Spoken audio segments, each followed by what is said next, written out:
কহিল সব কিছু আমি নহি, আমি অতি নিচু মাটি, ফুলের সাথে থাকিয়া তাহা সুবাসে হইলাম খাঁটি। সাদি বলেন, মাটি তুমি মিশকো না, আম্বার না, তোর দাও না, এত ঘ্রাণ কেন? বলে, আমি একটা ফুলের গাছের গোড়ায় থাকার কারণে ফুলের ঘ্রাণ আমার ভেতরে প্রবেশ করেছে। সাদি বলেন, দুনিয়ার মানুষেরা শুনো, একটা মাটির মধ্যে যদি ফুলের ঘ্রাণ আসতে পারে ছোঁয়া লাগার কারণে, তুমি মানুষ যদি খাঁটি ভালো মানুষ আল্লাহওয়ালার সাথে সম্পর্ক রাখো, তোমার মধ্যে কেন জান্নাতের ঘ্রাণ আর রং লাগবে না? সোহবতে সালেহ তোরা সালেহ গুনা, সোহবতে তালেহ তোরা তালেহ গুনা। সোহবত আল্লাহওয়ালাদের সাথে, ভালো মানুষের সাথে থাকলে মানুষ ভালো হয়। কথা ঠিক না? ওরে বাবা, মানুষ কেন? রহমতের নবী বলেন, একটা কুকুর, মানুষ তো কুকুরের কোলে নেয় না, কিন্তু সেই কুকুর এত দামি হয়ে গেল, ভালো মানুষের সাথে একটু ছোঁয়া লাগছে তো কুকুর দামি। নবী বলেন, এই কুকুর জান্নাতে যাবে। কোথায় যাবে? সূরা কাহফের মধ্যে বয়ান আছে, কিতমির নামের একটা কুকুর, 7 জন যুবক ঈমান বাঁচাবার জন্য হিজরত করেছে। ওদের পাহারাদার কুকুর, ওই আল্লাহওয়ালা 7টা যুবক, ওদের একটু ছোঁয়া লাগার কারণে নবী বলেন, এই কুকুরটাও মাওলা জান্নাতে চলে যাবে। পয়গম্বর মুসা নবীর সাথে ছোঁয়া লাগছে, এজন্য একটা গাভী জান্নাতে যাবে। ও আল্লাহর কাছে এত দামি হয়ে গেল, গাভীর নামে আল্লাহ সূরার নামও রেখে দিয়েছেন। সূরার নাম কি? সূরা বাকারা। একটা পিপিলিকা জান্নাতে যাবে, আল্লাহর কাছে পিপিলিকা এত দামি। পয়গম্বর সুলাইমান নবীর একটু ছোঁয়া লাগছে, এই জন্য পিপিলিকাও জান্নাতে যাবে। আল্লাহর কাছে এত দাম, পিপিলিকার নামে আল্লাহ সূরা নাজিল করে দিয়েছেন। নাম কি? কথা বলেন না কেন? সূরা নাম। পয়গম্বর সুলাইমান জমিন থেকে 9 মাইল উপরে সিংহাসনে বসা, বাতাসের গতিতে সিংহাসন চলে। সুলাইমান নবী সিংহাসনে বসে আছেন, ডানে বামে জিন মানুষ বিভিন্ন প্রজাতিরা বসে আছে। হঠাৎ 9 মাইল উপর থেকে পিপিলিকার বয়ান শুনলেন সুলাইমান পয়গম্বর। পয়গম্বর সুলাইমান পিপিলিকার বয়ান শুইনা একটু মুস্কি হাসলেন। ফাতাবাসসামা, সুলাইমান হাসি দিয়া বলে, সিংহাসন জমিনের মধ্যে ল্যান্ড করো। পিপিলিকার বয়ান শুনছি, পিপিলিকা তার জাতি বাইরে বয়ান করে, ইয়া আইয়ুহান নামলু দুখুলু মাসাকিনাকুম, ও আমার জাতি ভাই পিপিলিকা, গর্তের মধ্যে প্রবেশ করো, না হয় বাঁচা যাবে না, তুফান আসতেছে সুলাইমানের সৈন্যবাহিনী। সুলাইমান পয়গম্বর পিপিলিকার ঘটনা শুনাইতেছেন। নামাজের সময় হয়ে গেছে, নামাজ পড়বেন, ওযু করবে, পানি লাগবে। কোথায় পাবেন মুসাফির পানি? পানির দায়িত্ব দেওয়া আছে পানি মন্ত্রী হুদহুদ পাখি। হুদহুদ পাখি নাক লাগাইলে মাটির মধ্যে বলতে পারতো এখানে পানি আছে। জিনেরে বলতো, নবী সুলাইমান তাড়াতাড়ি মাটি খনন করে পানি উঠাও, ওযু করব, নামাজ পড়ব। আজকে সুলাইমান নবী পিপিলিকার ঘটনা শুনাইয়া নামাজের টাইম হয়েছে, পানি তালাশ করে, হুদহুদ পানি বের করো, হুদহুদ নাই।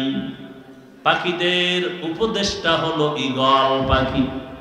ঈগলের ডাক দিয়ে কয়, হুদহুদ গেল কই, তাড়াতাড়ি তালাশ করে নিয়ে আসো। এই যে পয়গম্বর সুলাইমান হুদহুদকে পায় নাই, না পাইয়া যে বাক্যগুলো বললেন, আল্লাহ কোরআনে বলেছেন, সুলাইমান পয়গম্বর বলেন, মালিয়া লা আরাল হুদহুদ, আমি সুলাইমানের কি হলো যে হুদহুদ রে দেখি না। আরে আল্লাহর কোরআনে ইসলামে নাকি রাষ্ট্রনীতি নাই, রাজনীতি নাই। না থাকলে রাজনীতি করব না বলবো না, কিন্তু থাকলে বাধা দেওয়ার কোনো মুমিনের অধিকার নাই। পয়গম্বর সুলাইমান গোটা জগৎবাসীকে মূলনীতি শিখাইয়া দিলেন। আমি সুলাইমানের কি হলো, হুদহুদ পাই না কেন, দেখি না কেন? আর আমরা কি বলি, অমুকের কি হলো, আসে না কেন? অমুকের কি হলো, মিটিং এ নাই কেন? সুলাইমান কয় না, নিজের দিকে দোষটা দাও। আমি হাফিজুর রহমানের কি হলো যে আমার বয়ানে মানুষ বসে না, আমার বয়ানে মানুষ কান্না করে না? আমার কোন অপরাধের কারণে, আমার কি পরিমাণ গুনাহ হলো যে আমার কারণে ঘরের সন্তান অসুস্থ থাকে না? আমার কোন অপরাধের কারণে সমাজের মানুষ শান্তি পায় না? আমার কি হলো, আমার কোন গুনার কারণে মসজিদের মুসল্লি আসে না? আমার কোন গুনাহ হয়ে গেল, আমার কি হলো, কি অপরাধ হলো যে অপরাধের কারণে দেশের মধ্যে শান্তি হয় না? এই চিন্তা যদি সব মানুষ করত, তাহলে কেউ কারো উপরে জুলুম করতে পারত না। পিপিলিকা জান্নাতে যাবে, বেঈমান ফেরাউন সারা দুনিয়ার মধ্যে ইতিহাসে নিকৃষ্ট বেঈমান ফেরাউন, অথচ তার ঘরে তার স্ত্রীর নাম কি? আসিয়া। এত দামি। রহমতের নবী বলেন, হাসরের ময়দানে জান্নাতে আমার সাথে আসিয়ার বিবাহ হবে। এত বড় বেঈমানের ঘরে থেকে আসিয়া কেমন করে আমার মালিকের ছোঁয়া পেয়েছেন? সূত্র মূসা নবীর সহবাত, মূসা নবীর ছোঁয়া লাগছে, আসিয়া দামি হয়ে গেল।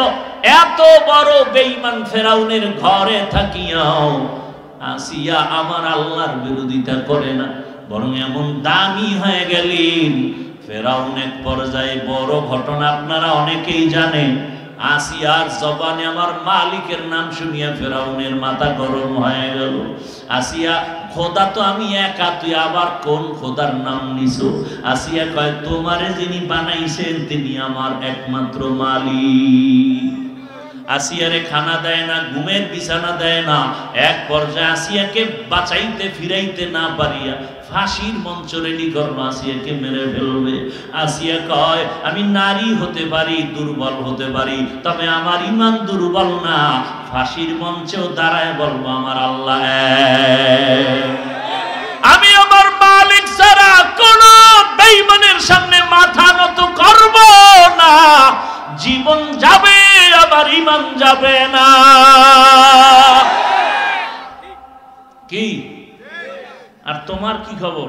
ভোটের আগে টাকা লাগবে, ঈমান লাগবে না। রেডি হয়ে আসো, ভোটের আগের রাত্রে টাকা খাবা পায়খানার নামে। কি?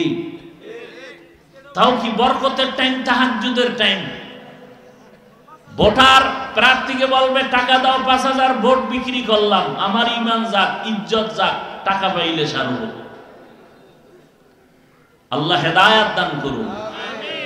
ভাইরা আমার, ভোটের আগের রাত্রে যারা টাকা খাওয়ার নেশায় আছো, তোমরা বাথরুমে গিয়া ১০ গ্রাম পায়খানা খাইও, এরপরে হালাল সাবান দিয়ে কুলি করিও, জীবন বাঁচবে। কিন্তু ভোটের আগের টাকা খাইয়া জাহান্নাম ছাড়া উপায় নাই।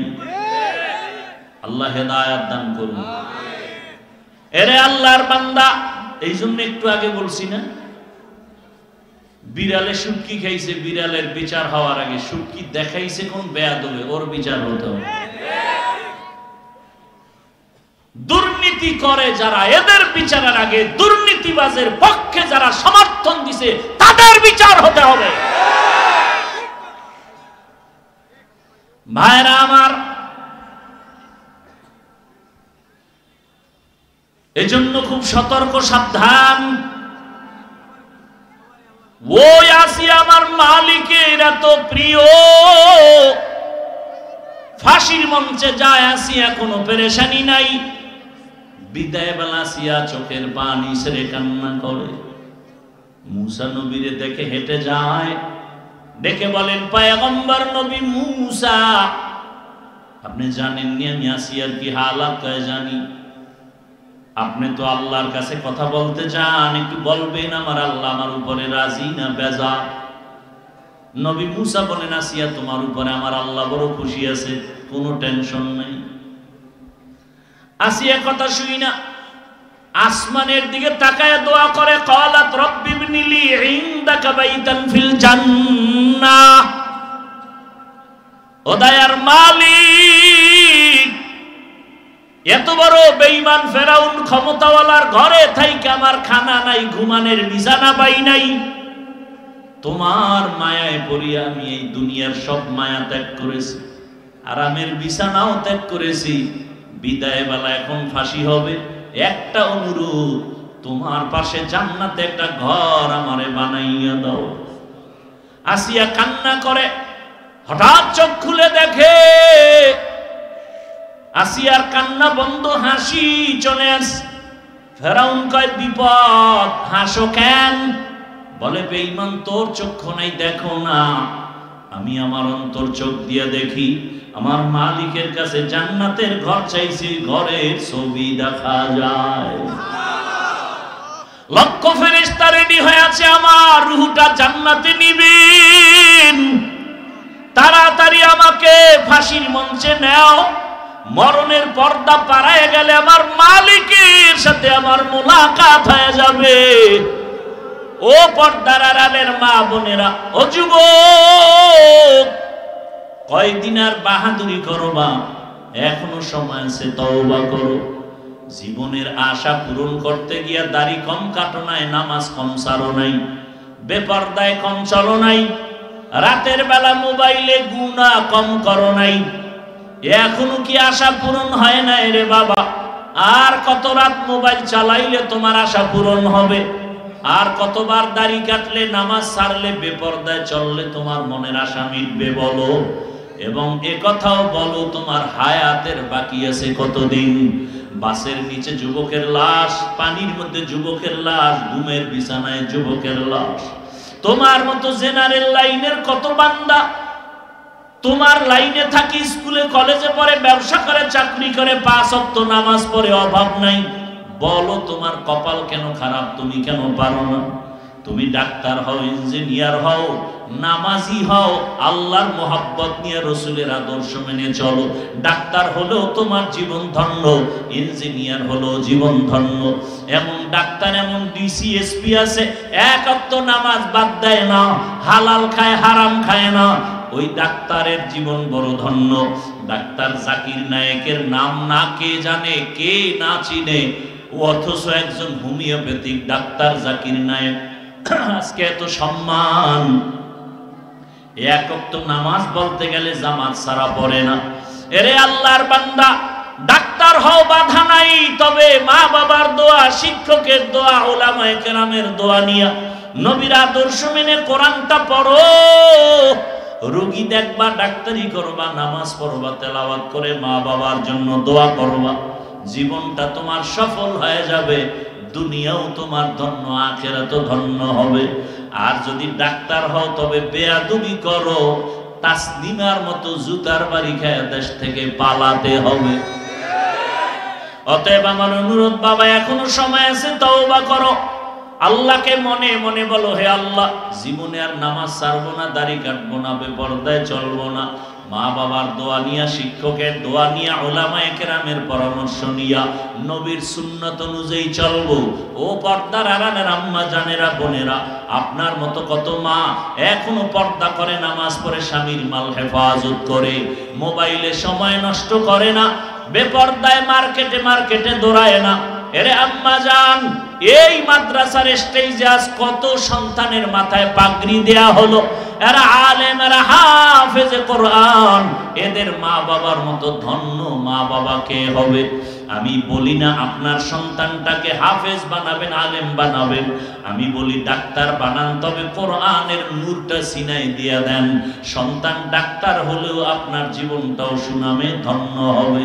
ডাক্তার হলেও কোরআন তেলাওয়াত করবে, নামাজ পড়বে, মা বাবার জন্য দোয়া করবে, ওলামায়ে কেরামের পরামর্শ নিয়ে জীবনটা সুন্দর করে ফেলবে। এখনো সময় আছে, তওবা করেন।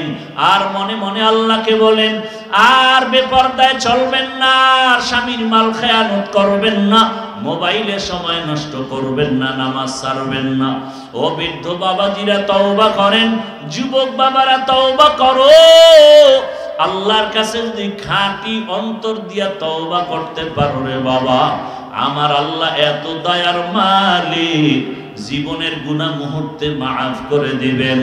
আল্লাহ আমাদের সবাইকে খাঁটি তওবাওয়ালা জিন্দেগি দান করেন।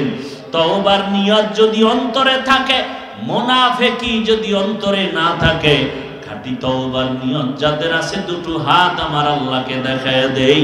আয় আল্লাহ, হাতগুলো কবুল করে নেন, তওবা কবুল করে নেন, তওবার উপরে মজবুত হইয়া চলার তৌফিক দান করেন, আমিন। আলহামদুলিল্লাহি রাব্বিল আলামিন, والصلاة والسلام على سيد الأنبياء والمرسلين وعلى آله وأصحابه أجمعين. يا أرحم الراحمين، يا أرحم الراحمين، يا أرحم الراحمين. رب